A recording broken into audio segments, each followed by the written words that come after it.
we gotta do something with it. Like, we gotta put like something on it. Freaking. Hi, I'm Jack, and today I'm gonna be your physics instructor.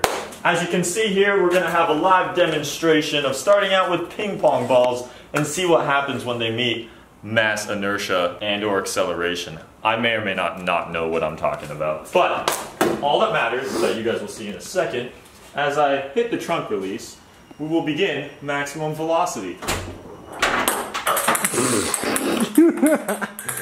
That was so underwhelming to me. I thought it would be faster. I hit one landed in the bucket. See. No way that works better than the ping pong balls.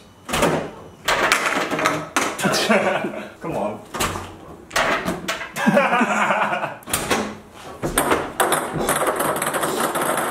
And wait, oh, there they all go. I guess I'll still use this bit as the intro. I really thought these items would launch a lot farther considering how, like, aggressive these trunk opens are. But I guess we just need one that opens even faster. Now, I know what you guys have been asking all in the comments throughout the past month. Where is the Skyline GTR and when are you gonna get it painted? Well, I hope to change that as of this video. Today, we're gonna try and get it all prepped up and we're gonna go drop it off at the paint shop, or at least whoever's painting it. Now, before we get to that, we have all the cars kind of set out in flex formation because we have a non-local YouTuber pretty much coming up to film a summary of the collection and stuff that I have so far. So whenever that video's out, you guys will be able to go check it out. So as I wait for his arrival, I'll just once again show you guys the Skyline in case you forgot where we're at. We took the Advan livery off this car and sadly it took up some paint with it because one, I left the livery on for a very, very long time, but then two, this paint just wasn't that crazy good to begin with. It's definitely a KH2 respray on top of the original paint and it just immediately wanted to peel off. So yeah, we're just gonna get it all refinished up back to the mint state that it needs to be. Same color, I don't really want to change it just because this has always been the dream color of mine and it goes with the calipers perfectly. But what you guys can't see is that it is filthy. I don't think it's in A1 condition to be painted immediately. So on the agenda, we also gotta wash this car and we also might want to wash this as well. Either way, Jordan Bo, that's his name, he's gonna be coming up here any second now and we'll let him take a look at the cars that we got so far and maybe let him drive something. And look who just showed up. Damn. Nice to meet you. Jack. Pleasure, Jordan. That's Noah and Keelan is in the car. What's up? And you guys been road tripping around in this thing? Oh, we've been putting miles. We drove from AZ to a place called Temecula in Cali. Yeah. And then all the way up the coast. Wow. It's gotta be a bit of a squeeze, but it'll do it swiftly. Hey, dude, we went to Utah like a month. How long ago was that? A month ago? 5 weeks ago. And we had like, we had too much stuff because we went snowboarding. Oh yeah. So we had 2 people in the back. Him and his girl were in the back, and dude, they didn't even have 2 seats, and that was like a 13-hour drive. Glad to see you guys made it up here. Yeah, bro, thanks for having us. It's probably the furthest north you guys have gotten it so far. So far, yeah. So far? And we've never really been to Seattle. I came here when I was young, but I don't really remember it. I love how it's like a clown car. Just magically another one goes up. It's small for sure, but yeah, no, it's definitely doable. He got room in the back, like he got snacks, dude, he's good to go. Yeah.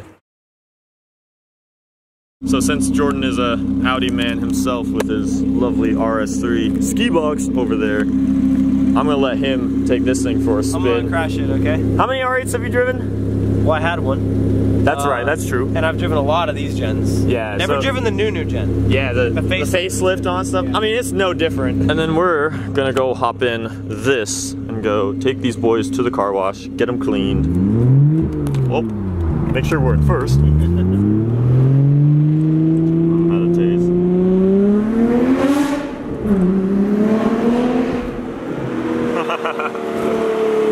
How do you like it? So good. There's nothing like NA power. I know, right? Turbo's cool, but NA better. My new full-time detailer here. Getting hard at work. Baby.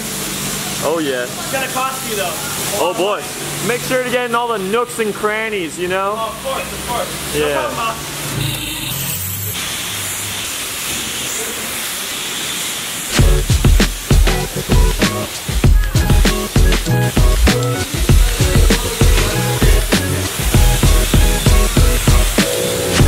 her hits completely different when it is all clean. So she's all ready for paint now. Jason doesn't have to deal with dirty paint when I drop it off to his shop. And let's go prep this thing. We gotta remove the wing piece, at least this lip right here. And I'm gonna try and remove maybe some skirt pieces and then the front bumper. Then it'll help him out on prepping it for paint because those pieces just kind of get in the way when he's gonna be respraying the car. These boys are out of here. Take care.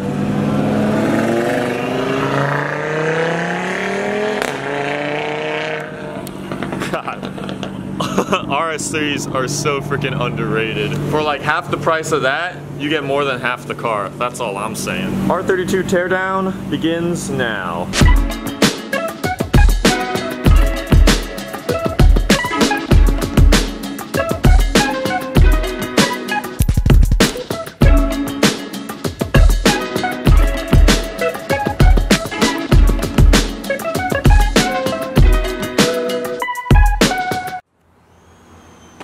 Wingless R32. This looks hella cool actually. It's because we still have the trunk lip on. There, whoops. No, is that just? All right, we won't worry about that.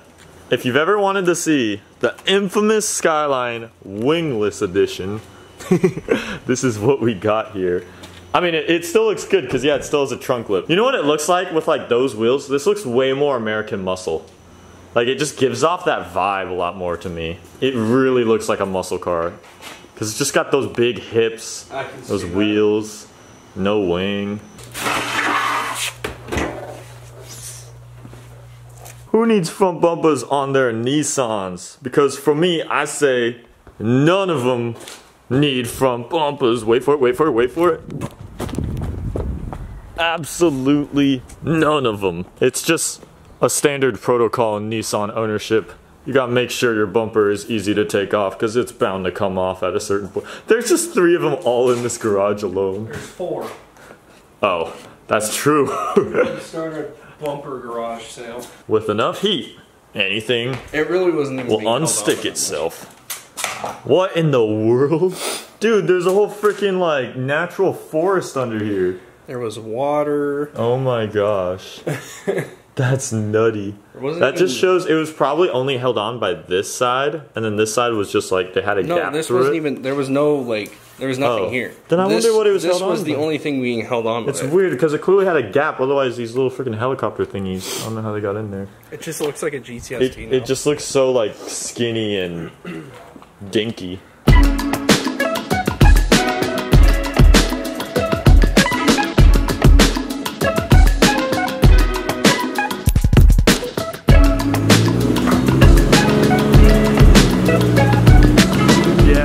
Right there really gives me an appreciation for how much aero can really bring together the design of a car. This thing's pretty much a full-on Honda Accord at this point. It's just so roundy and bulky in weird areas now. I don't like it one bit. Time to load onto the trailer. I don't have to worry about angling at all.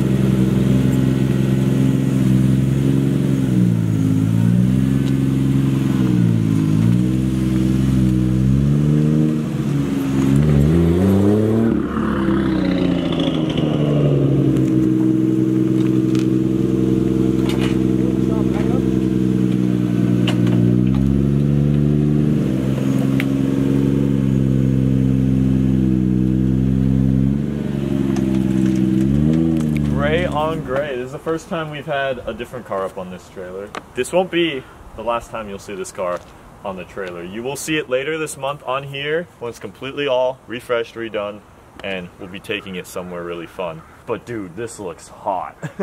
Like it's in its ugly form right now, and just the wheels and the brakes. Look that bad. Yeah, it looks so cool. You know what? It doesn't look like my car. It kind of doesn't.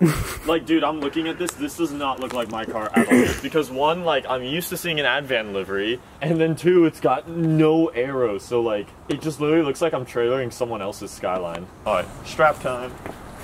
So we immediately run into an issue. Normally, on most cars, you just slide this through, and then you just have the wheel itself kind of have your car held down and strapped through. I can't fit this through because our R1 Concepts rotors are so massive. There's no way this is going through. So we're gonna have to probably use a arm or a suspension piece. Just feed it through your wheel like this. Oh. Oh. I'm so okay, glad well now I just feel thought of that. okay. Now I feel stupid, dude. Look, I'm already all in here, like into the arms and crap. Yeah, you're lucky you have huge spokes. Now I'm no strap expert, but the reason I believe that most people probably don't do Dustin's straightforward technique is because now we are relying on the spokes of the wheel to support the entire car's rigidity. Whereas before, usually with putting the strap all the way through the wheel, you're relying on the entire barrel of it, which I feel like is a lot more supportive. But these are real nice Advan R6s. They're pretty much a track wheel, so I have faith in them. And I mean, with all four around, I think we should be fine. We crossed it in the front and then we have it in the rear.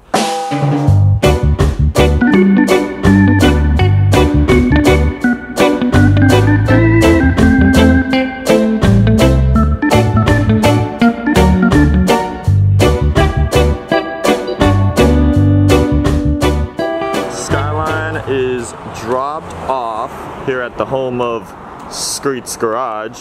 This boy was tandeming with me at the last drift event. Ball joint mishap. So unfortunately, this thing's down now.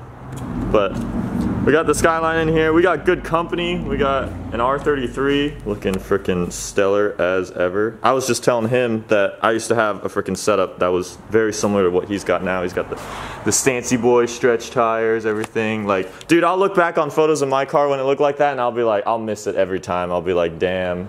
But then there's also like this dilemma when your car just like drives. I just want to say like better in a lot of various ways. Just at least not having to worry about certain things when, you know, you're riding that stiff and low. Yeah, and rubbing and all that kind of stuff. Like, for instance, back when we used to be like that, we got this gash right there.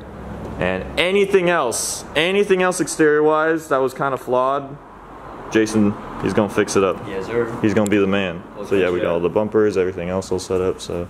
Yeah, we'll probably follow this up in like a week and a half or 2 weeks or so. But I'm excited. I am excited.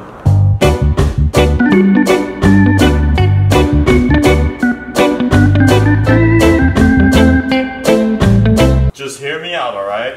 GTR wing on the Sylvia? If we line it up, we bring it out a little bit. Dude, it does not look that bad. Dude, it looks really good. If this was white, yo, this is a move. This makes it way more aggressive. It just fits. The body styling of this car is so similar to that of the Skyline over here. So it just only kind of like makes sense. God, that's so cool. Looks like it would go on this car. Yeah, even with the like gurney flap in the back. We might have to frickin' source out an R32 GTR wing, boys.